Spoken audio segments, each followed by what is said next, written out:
댓글 하나가 새벽 4시에 올라왔더라고요. 오죽했으면 새벽 4시에 이런 고민을 털어놓으실 정도로 마음이 얼마나 무거우셨을까. 원래는 제가 따로 준비하려고 한 소재가 있는데 어머님의 간절함이 보여서 순서를 바꿔서 이것부터 다룹니다. 오늘도 일화를 하나 다뤄드리겠습니다. 여러분의 생각은 어떤지 댓글로 남겨주세요.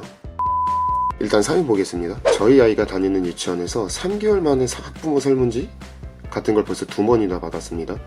저희 아이가 다니는 유치원도 워낙 평도 좋고 제가 사는 지역에서 손꼽히는 큰 규모의 유치원 어린이집에다 보니 믿고 보낸 것도 있지만 아는 분이 함께 운영 중인 바로 옆 어린이집에 보육교사로 있었기에 묻지도 따지지도 않고 보내게 되었는데요.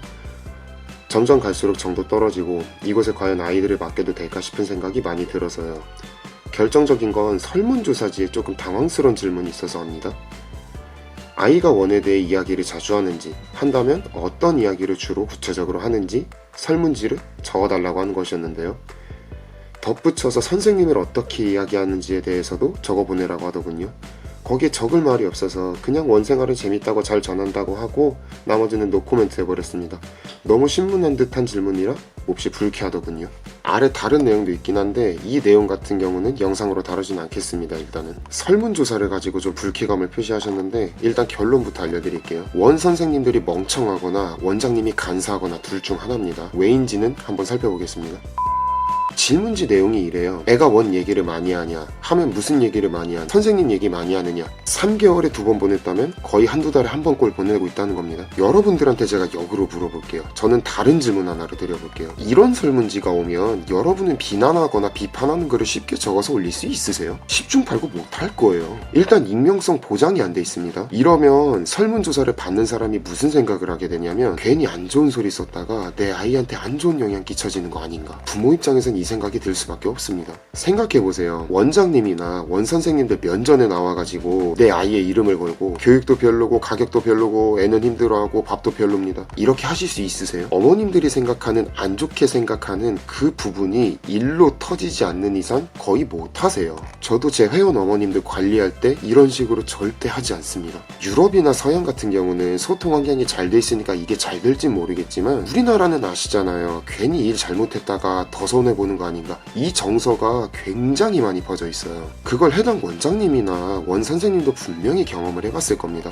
그걸 인지 못하고 그냥 민주적인 척 설문지 뿌린 거면 학부모, 그러니까 대한민국 다수의 부모님 정서 자체를 모르는 멍청이들이고요. 만약에 이거를 알고 활용해서 원 이미지를 좋게 만들었다면 원장 선생님이 진짜 야가 빠진 겁니다. 우리나라에서 원을 좋게 평판내는 방법은 간단해요. 설문지 자주 보내면 됩니다. 그러면 90% 이상 성공해요. 하지만 어머님들이 한 가지 아셔야 되는 게 있어요. 어머님들 사이에서 그리고 아이들이 정말로 모두 좋아하는 원의 특징은 이런 설문지나 마케팅에 힘쓰지 않습니다. 이런 거 없어도 원장님이랑 어머님들의 소통이 잘 되고요. 담임 선생님이랑 어머님의 소통이 잘 됩니다. 그 좋은 이야기들을 굳이 설문지나 이미지 마케팅이 없어도 어머님들끼리 알아서 얘기를 잘하고 다니세요. 설문지를 자주 나눠준다는 거는 이거는 해당 원이 부모님과의 소통하려는 노력이 아니라 반대예요. 얼마나 소통이 부족하고 얼마나 소통하는 방법을 모르는지 그 패단을 보여주는 겁니다. 딱 필요한 설문지면 됩니다. 필요 이상의 설문지가 자주 주어진다는 것은 소통이 부재하다라고 밖에 생각이 들지 않습니다.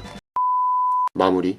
필요 이상의 설문지는 소통의 노력이 아니라 오히려 반대를 상징합니다. 또한 이런 원들은 개인적으로 가지 말라고 하고 싶습니다. 제가 최근 조회수가 많이 찍히는 영상에서도 언급했지만 제가 소통을 많이 강조했어요. 원장님과 그리고 선생님과. 또한 오늘 이분 같은 경우도 평판에 따라서 간 거라고 볼 수도 있는데 여러분 어린이집 유치원 가장 좋게 보는 방법이 뭔지 아세요? 원 보는 방법 팁이고 방법이고 나발이고 정보 영상은 굉장히 많은데 이전에 제가 얘기했던 거지만 내 아이한테 먼저 집중을 해주세요. 일단 내 아이가 어떤 아이인지부터 파악해주세요. 그리고 그것에 맞춰서 원을 찾아가야 됩니다. 외부 정보에 의존해서는 안 됩니다. 지나치게. 미취학 애들에겐 교육적인 효과보다 중요한 것이 정서적인 효과이고 아이들이 얼마나 행복한가입니다. 그것을 잊지 말아주시기 바랍니다.